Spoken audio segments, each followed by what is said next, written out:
Muito bem, aqui é bate-papo, tá, gente? É chazinho mesmo. Alguém aprendeu alguma coisa nova hoje? Levanta a mão.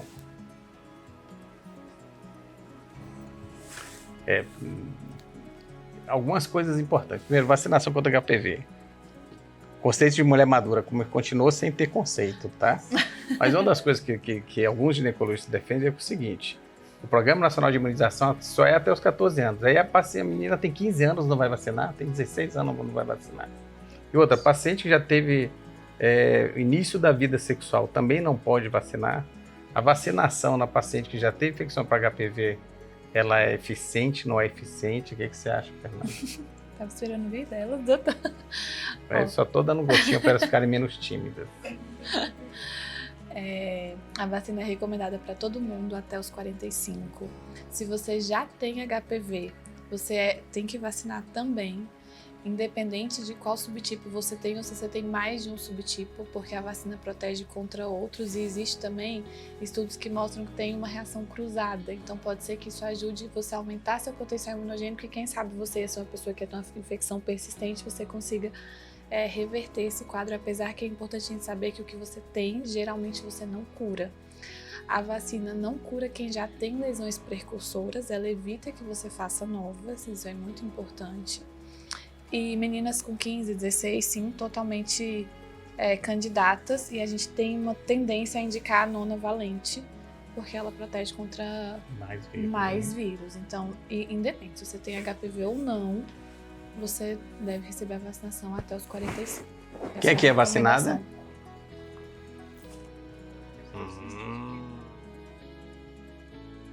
Pacientes imunossuprimidos podem desenvolver a doença ou mesmo ter alguma reação por causa da vacina?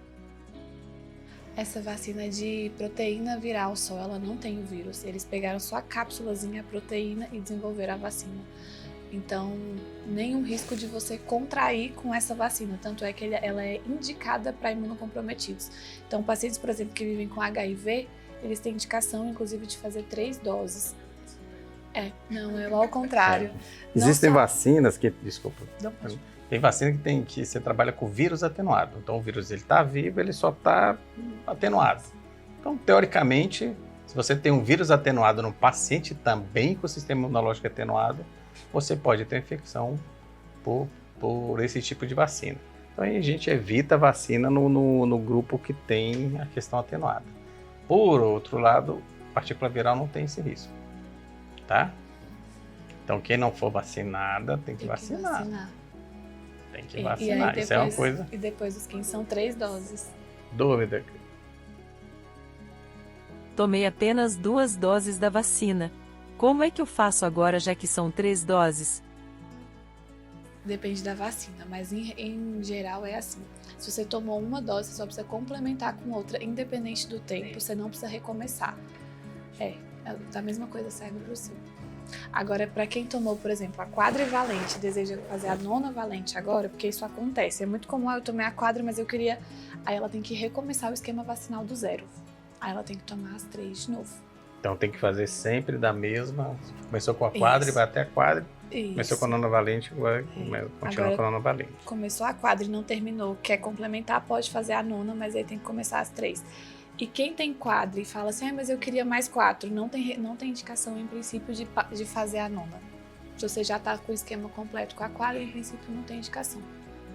É porque os 2 vírus bem perigosos é o 16 e o 18. Então praticamente todas as vacinas estão... As outras têm ganhos principalmente na parte não necessariamente oncológica ou de oncológica de baixa penetrância, né?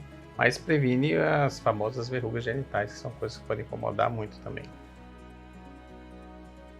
Mas, e para quem tem mais de 45 anos em diante? Essa dúvida é muito difícil. Não tem recomendação de vacinar pelo Ministério nem pela sociedade, mas é sempre muito discutível. Porque a população, ela vem vivendo cada vez mais. E por que a gente, mesmo quem já tem um HPV, a gente gosta de vacinar? Porque esse é um vírus que ele causa câncer, mas é a longo prazo. Não é, até ele causar, demora em torno de 10, 30 anos. Então, como a gente tem vivido mais, talvez esses pacientes tenham um benefício. Estudos científicos, eles têm critério de inclusão e exclusão. Ele tem população-alvo. Se você pegar um estudo científico e trazer para a realidade do indivíduo, você não pode fazer excesso de estratégias, mas também não precisa fazer estratégia porque não é aplicado a determinadas populações. Vou dar um exemplo, a vacina da dengue que não foi feita para pacientes acima de 65 anos. É só porque era um critério de exclusão do estudo. Não tem nada do ponto de vista fisiopatológico que não funcione.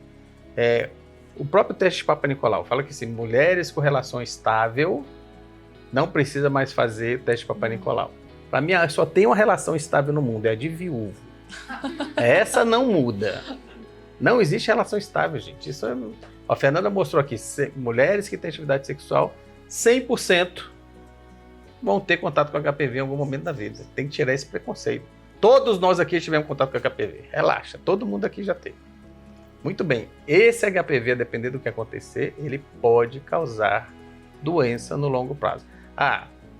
Toda vez que a gente faz de política de governo, o governo ele tem recursos limitados, ele tem que pegar e gastar aquele recurso na população que vai ter mais efetividade e a população de maior risco, porque não tem dinheiro para gastar com todo mundo. Isso é uma coisa. A sociedade, quando ela também determina uma estratégia, ela tem todas as suas responsabilidades sociais de determinar aquela estratégia, porque isso pode implicar também em políticas sociais. Como que o indivíduo faz isso?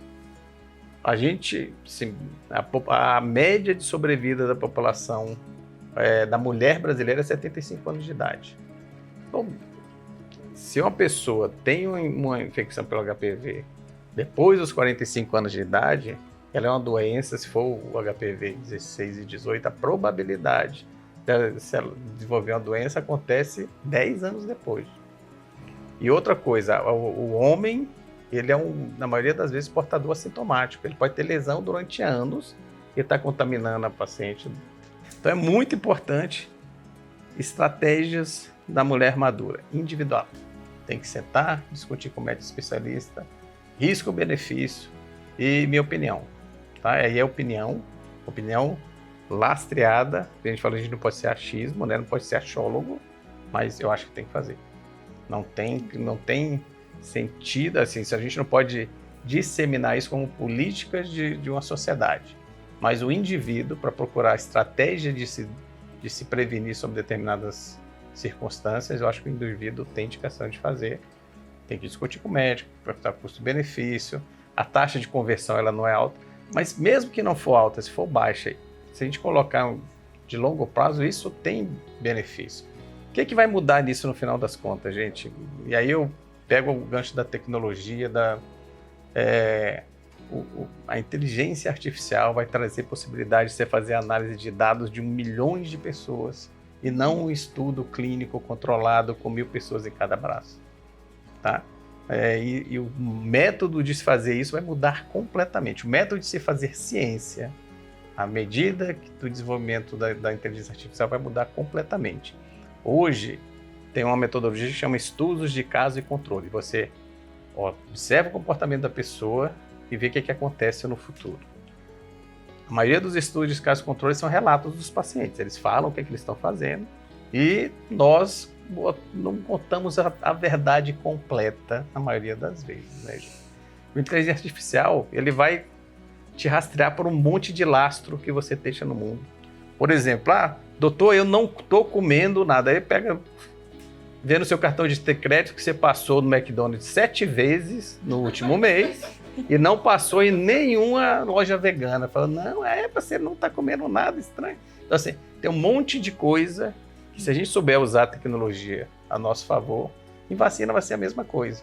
Então, assim, se a gente pegar os indivíduos acima de 45 anos de idade que se vacinaram e juntar isso ao longo da vida deles que aconteceu através de técnicas que hoje a gente não usa em estudos científicos, provavelmente a gente vai conseguir ver o benefício em grupos populacionais pouco representados. Tá bom? Acho que tem outra questão também, que é que assim, você diminui a circulação viral como um todo, se você vacina essa população. Então, a gente começa a diminuir e cada vez menos a gente vai ter infecção por HPV, se a gente vacina todo mundo. Eu acho que isso é muito relevante para o futuro.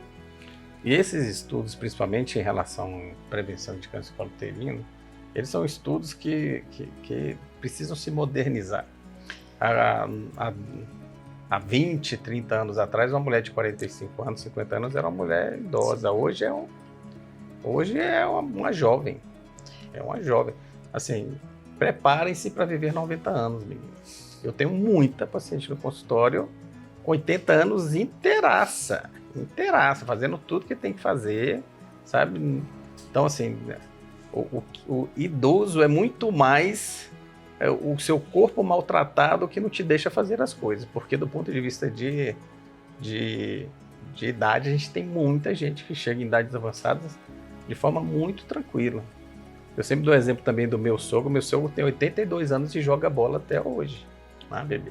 Então, vamos nos preparar para viver muito. Então, a doença que a gente morria aos 60 anos, que a gente não ia ter, ela vai ter mais 30 anos para estar no nosso corpo se desenvolvendo. Porque a gente, se isso começar com 50, nós vamos viver até os 80, são 30 anos de janela de oportunidades que a gente não pode jogar fora de estratégias de prevenção.